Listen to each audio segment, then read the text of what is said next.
Hello everyone! Welcome back to our home video cooking tutorial. Today's video is we're going to make homemade mango graham ice cream.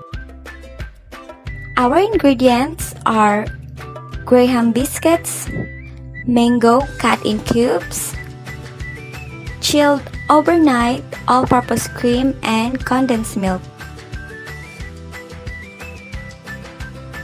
In a bowl, we're going to mix our 500 ml chilled all-purpose cream,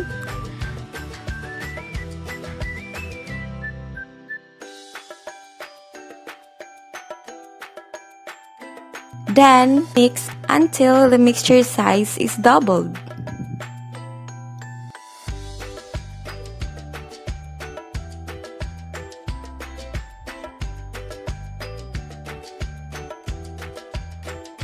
After that, add our chilled condensed milk and mix it again.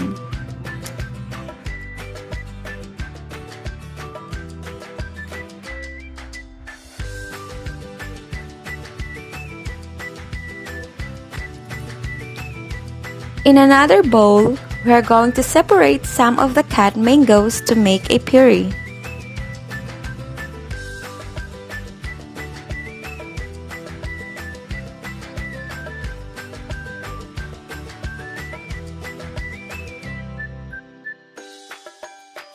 Then, add it to our mixture together with our cut mangoes. Then add our graham biscuits. Then slowly mix it well.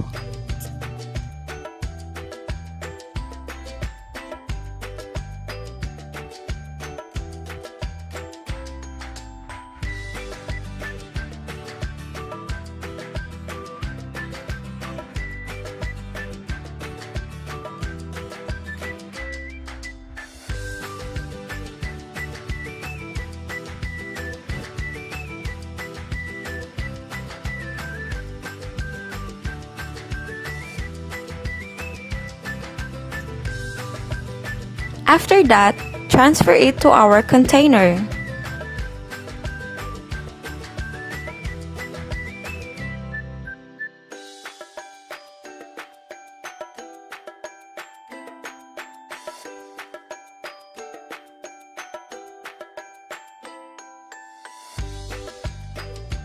Freeze it for about 24 hours.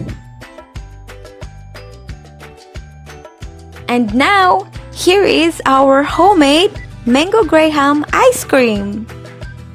Thank you so much for watching your home cooking dreams.